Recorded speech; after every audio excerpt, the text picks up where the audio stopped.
হ্যাঁ, শুভ দুপুর বন্ধুরা, খেতে বসে গেলাম। বাজে দুটো। আজকে বেশি কিছু রান্না করে নিই। এই যে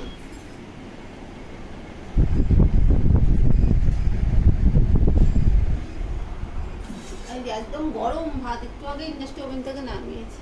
গরম ভাত, মুসুর ডাল, টমেটো দিয়ে মুসুর ডাল করেছি।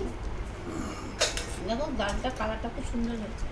টমেটো দিয়ে মুসুর ডাল করেছি। আর এটা কি লাল শাক? এ না, এটা নিম পাতা ভেজেছি। তুমি মাখবে, তোমার মাখার ডিউটি। আলু ভাতে দিয়ে নিম পাতা ভেজেছি, আলু ভাতে দিয়ে। কালকে একটু ঢেঁড়সের ঝাল আছে, গরম করে নিয়েছি। করেছি টমেটো, ঢেঁড়সটা তো আমার মতো ঢেঁড়স। আর করেছি পটল দিয়ে আলু দিয়ে তরকারি। আর কিছু করিনি। আর কালকে চাটনি টমেটোমের আছে। নতুন পটলটা করেছে, খুব ভালো হয়েছে। হ্যাঁ, পটলটা করি আঁকা ছিল, যে করলাম ফ্রিজতে বার করে। পটল আলুর তরকারি করেছি, কারণ আমার বড় ছেলে চিংড়ি মাছ খায় না, তো যে পটল চিংড়ি করিনি। আর করেছি কালকে সে চাটনি করেছিলাম, ওটা আছে অনেকটা, ওটা নিয়েছি। আর কিছু করিনি বন্ধুরা। তোমাদের দাদা ভাই তো নিম পাতা দিয়েই ভাত খায়। তোমাদের দাদা ভাই, আমার বড় ছেলে, ওদের খুব প্রিয় নিম পাতা। ওরা ভীষণ ভালোবাসে নিম পাতা। ওরা অর্ধেক ভাত নিম পাতা দিয়েই খেয়ে নেয়। আমার আবার একটু নিম বেগুন ভালো লাগে, কিন্তু আমার বড় ছেলে, তোমার দাদা ভাই খায় না নিম বেগুন। আমি আর ছোট ছেলে খাই।